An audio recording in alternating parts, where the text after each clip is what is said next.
રાજ્યના અનેક જિલ્લાઓમાં મુશળધાર વરસાદ વરસ્યો છે, જેને લીધે હવે મુશ્કેલી પણ ઊભી થઈ રહી છે। બનાસકાંઠામાં ખેતરોના ખેતર પૂરના પાણીમાં ધોવાઈ ગયા છે। ખેડૂતોને મોટો ફટકો પડ્યો છે। સારા પાકની આશા રાખી રહેલા ધરતીપુત્રોને નિરાશા હાથ લાગી છે।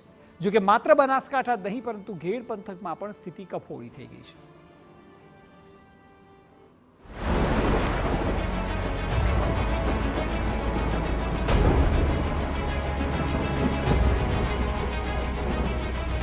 ભારે વરસાદ પછીની તબાહી।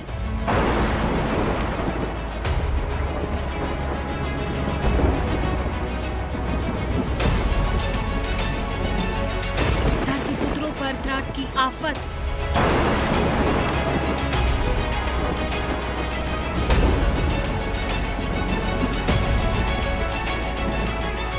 પૂરના પાણીથી ખેતરોનું થયું ધોવાણ।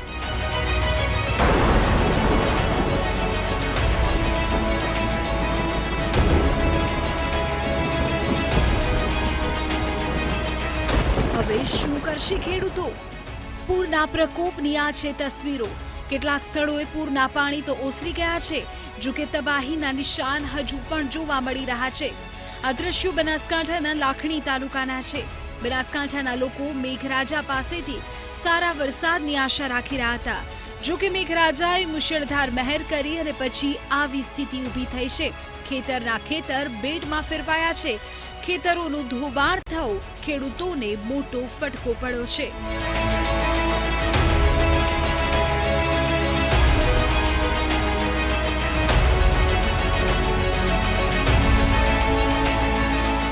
બનાસકાંઠામાં 2 તારીખના દિવસે જળબંબાકાર જેવી પરિસ્થિતિ સર્જાઈ હતી।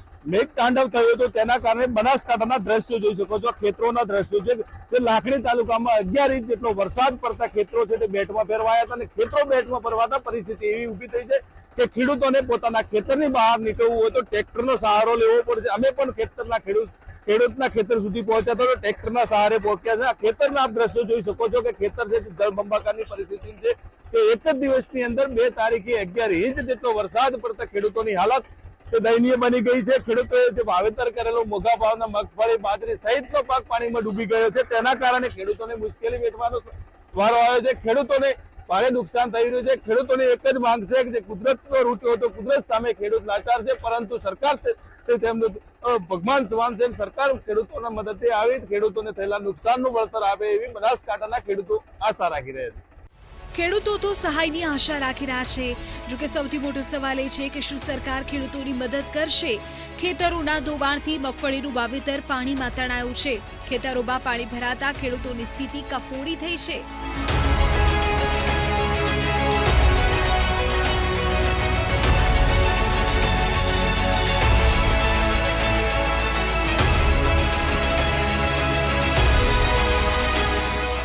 વીઘે 10 થી 12 હજારનો ખર્ચ મગફળીનો કરેલો છે ખેડૂતે।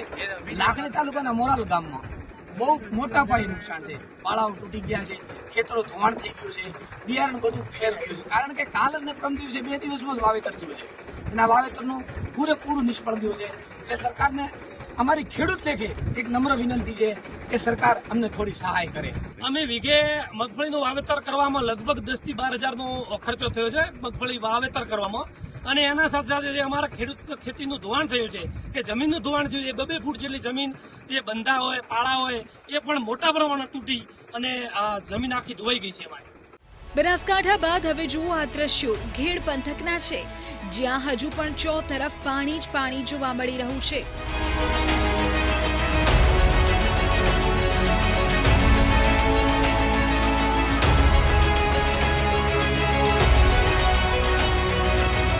પોરબંદરનું પ્રસિદ્ધ માધવપુર ગામ પણ મોટી મુશ્કેલીમાં છે।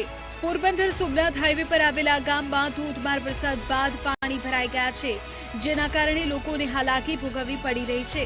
જ્યાં સુધી નજર જાય ત્યાં સુધી પાણી જ પાણી દેખાય છે। 8 ફૂટ જેટલા પાણી ભરાઈ જતા આ ગ્રાઉન્ડ હવે ડેમ બની ગયો હોય તેવું લાગી રહ્યું છે। આ ગ્રાઉન્ડમાં દર વર્ષે ભાતીગળ મેળો યોજાય છે। અહીં અનેક નાના મોટા મંદિરો પાણીમાં ડૂબી ગયા છે, અને માત્ર મંદિરોમાં જ નહીં, આસપાસની દુકાનોમાં પણ પાણી ઘૂસી ગયા છે, જેના કારણે નુકસાની વેઠવાનો વારો આવ્યો છે। લોકોનું કહેવું છે કે પ્રાથમિક સુવિધાઓનો અભાવ છે, જેથી દર વર્ષે ચોમાસામાં આવી સ્થિતિ સર્જાય છે।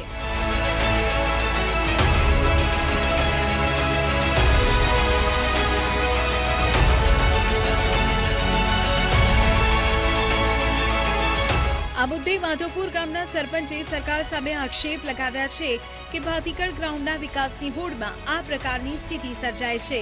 અહીં વિકાસના કામો કરવા બાબતે ગામના સરપંચ કે સ્થાનિકોને કંઈ પૂછવામાં આવ્યું નથી તેવા આક્ષેપ કર્યા છે। સરપંચના જણાવ્યા મુજબ પાણીના નિકાલની કોઈ વ્યવસ્થા નહીં કરી હોવાથી પાણી ભરાયા છે। માધવપુર ગેડમાં આ દર વર્ષે બજારોમાં પાણી ભરાઈ જાય, ઘરમાં પાણી ઘૂસી જાય। રાષ્ટ્રીય મેળાની વાતો કરે છે સરકાર, પણ એ માયલો વિકાસ કંઈ થયો નથી। પ્રાથમિક સુવિધા કોઈ જાતની નથી આવી, અને જે કરી રહ્યા છે દાખલા તરીકે કે દવાખાનામાં તો કે ડૉક્ટર નથી, કોઈ સુવિધા નથી, અને બીજા સ્થળોના વિકાસને પૈસા ખોટા વેડફે છે। એના કરતાં દવાખાનામાં બી કે દર વર્ષે આ ગ્રાઉન્ડની અંદર મેળા ગ્રાઉન્ડમાં પાણી, ગામમાં પાણી, ઘરમાં પાણી દર વર્ષે એની કોઈ સગવડ થતી નથી કે આ પાણી પાછા આ લોકોને હેરાન ન થાય અને અંદર ન ઘૂસે પાણી। જે ગામનો વિકાસ થવો જોઈએ થયો નથી, બરાબર। આ તમે જોઈ શકો પરિસ્થિતિ, બરાબર। આ ગામમાં પાણી આ બધા ગળી ગયા, આ ખોટો આટલો કરોડો રૂપિયાનો ખર્ચો કરી અને આ રસ્તો ઊંચો કરીને બેસી ગયા, બરાબર। કોઈ પણ ગામના આગેવાનોને કે સ્થાનિક સરપંચને કે કોઈ પાસે પૂછ્યું નથી, અને એની રીતે મેં 2-3 વાર મૌખિક કલેક્ટર સાહેબને, પ્રાંત સાહેબને રજૂઆત કરી કે ભાઈ જ્યાં ગામનું પાણી છે, જ્યાં લોકોએ બધે ભૂંગરા મૂક્યા છે, નાના મૂક્યા, બરાબર। એ લોકોને મેં 2-3 વાર રજૂઆત કરી કે ભાઈ આ પાણી જે નિકાલ થવો જોઈએ નહીં થાય, અને હજી તો આ પરિસ્થિતિ હજી ગામની બહુ ખરાબ આવવાની છે। ભારે વરસાદ બાદ હવે જૂનાગઢના ઘેડ પંથકમાં પણ તારાજી સર્જાય છે। ઓજત નદીનો પાળો તૂટી જતા બામણાસા ગામના હજારો એકર ખેતરોમાં પાણી ફરી વળ્યા। ખેડૂતોની જમીનનું ધોવાણ થઈ જતા હવે નુકસાની વેઠવાનો વારો આવ્યો છે। પાળો તૂટતા આસપાસના 5 જેટલા ગામના લોકોને અસર થઈ છે। 1.36 કરોડના ખર્ચે બનેલો નદીનો પાળો તૂટી જતા આસપાસના વિસ્તારોમાં પાણી ફરી વળ્યા છે।